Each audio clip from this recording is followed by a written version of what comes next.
The bride says, "On my bed at night I sought him whom my heart loves. I sought him, but I did not find him. I will rise then and go about the city. In the streets and crossings I will seek him whom my heart loves. I sought him, but I did not find him. The watchmen came upon me as they made their rounds of the city. Have you seen him whom my heart loves? I had hardly left them when I found him whom my heart loves." The word of the Lord. Thanks be to God. My soul is thirsting for you, O Lord my God.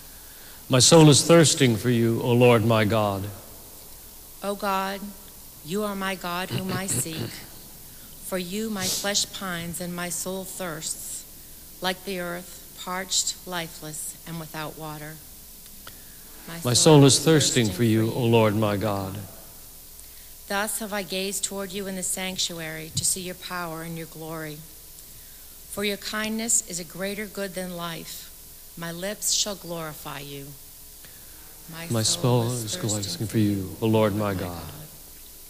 Thus will I bless you while I live. Lifting up my hands, I will call upon your name. As with the riches of a banquet shall my soul be satisfied, and with exultant lips my mouth shall praise you. My soul is thirsting for you, O Lord my God. You are my help, and in the shadow of your wings I shout for joy. My soul clings fast to you. Your right hand upholds me. My soul is thirsting for you, O Lord my God.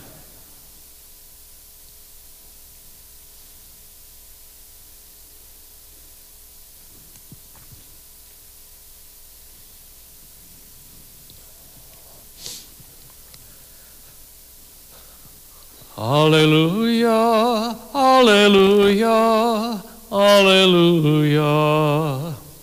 Alleluia, alleluia, alleluia.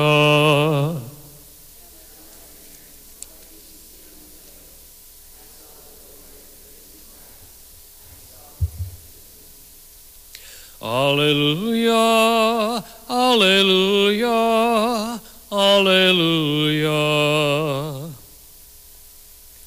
The Lord be with you. A reading from the Holy Gospel according to St. John.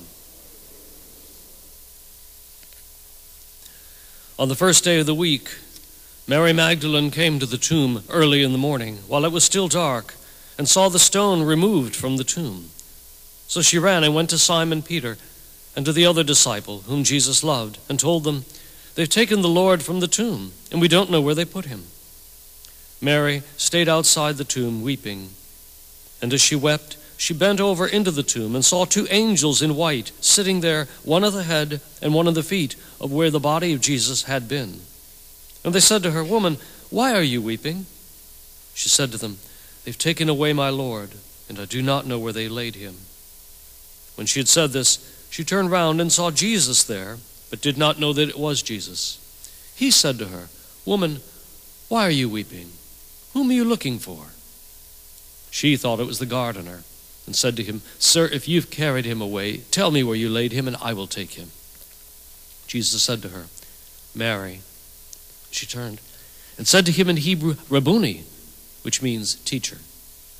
Jesus said to her, "Stop holding on to me, for I have not yet ascended to the Father. But go to my brothers and tell them, I am going to my Father and your Father, to my God and your God." Mary Magdalene went and announced to the disciples, "I have seen the Lord," and then reported what he told her. The Gospel of the Lord.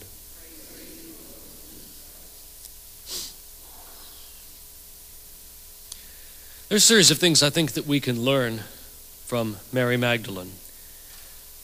In the electronic form of the breviary that I use with the iPad, it suggests for this feast that the one thing we know from her earlier life is that she was a sinner. That's exactly what we don't know about her, in point of fact. The one thing we do know is in the longer form of the ending of St. Mark's Gospel, we're told that Jesus appeared to Mary Magdalene, out of whom he had cast 7 demons. Okay, So she had issues and she had problems, but we don't know that that means that she was, a prostitute or a sinner or anything like that. How many of us have demons that we wouldn't mind having cast out of us? So let's put that to one side and know that what we do know from the Gospels about her is the depth of the love that she had for the Lord. So what are some other things that we can learn? Today we can learn the truth of the statement, seek and you will find. And in particular, I like the spin that C.S. Lewis puts on it, both in The Great Divorce and in The Last Battle, where he says, all find what they truly seek. All find what they truly seek. That's a beautiful image. Now, another thing we can learn is that God in Jesus Christ does not love humanity. God in Jesus Christ loves each one of us individually by name. And so, woman, she doesn't know who it is. Mary. And no doubt the Lord had a special way of pronouncing that name that was only the way her name was pronounced. She recognizes his love for her in the individual contact, not general humanity. So that's important for us. The Lord knows us as individuals, one at a time, one name at a time. And the last thing I think that we can learn is, finally, love wins.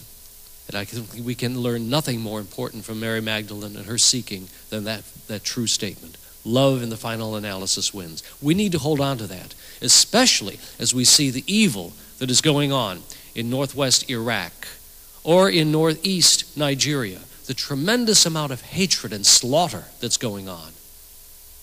That's evil, but in the end, love is going to win. Let us stand and pray.